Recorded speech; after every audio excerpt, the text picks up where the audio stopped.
With dozens of Vermonters already in the South helping with Hurricane Helene recovery, at least a half dozen more are getting ready to go ahead of Milton. Now, this is all happening as Vermont continues recovering from its own flooding over the summer. And FEMA officials say the need in Florida and North Carolina doesn't mean they'll offer any less up here. ABC 22's Matt Holderman heard more today from FEMA and volunteer coordinators. He joins us now live in the newsroom. This is a question I think a lot of people have, Matt. Yeah, Lauren, absolutely. As we've documented, FEMA officers are still going around Vermont communities, knocking on doors, trying to help people sign up for disaster relief assistance. And those workers are not going anywhere. The only people who are leaving Vermont to help down south are volunteers, quite a few of them with the Red Cross.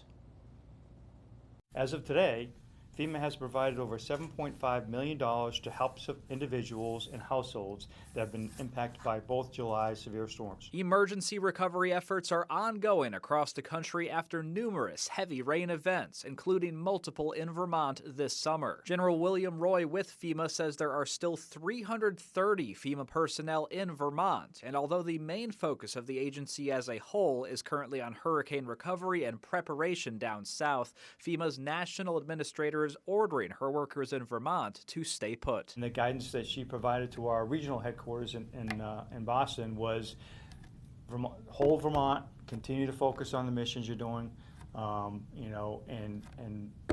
so we're okay. That came as welcome news to some people worried FEMA would have to redirect resources due to how bad the situation is in North Carolina and Florida. In fact, it's so bad that Vermont sent help too. Governor Scott says the state's swiftwater rescue and urban search and rescue teams have been in the Asheville, North Carolina area since Hurricane Helene hit, and they'll likely head home soon unless help is needed in Florida. They're expected to be demobilized in the coming days and make their way back to Vermont after weeks of difficult work.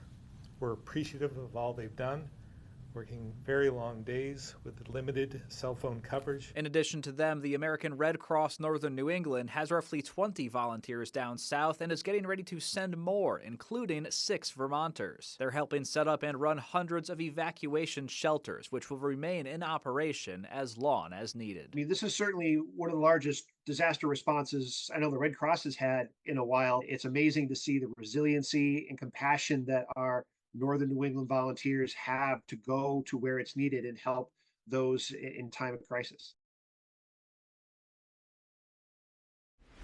Extended the deadline to apply for aid to November 25th for any Vermonters impacted by this summer's flooding. They have received more than 2,200 applications so far and will certainly get a lot more from folks down south in the coming months. For now, live in the newsroom, Matt Holderman, ABC 22 News.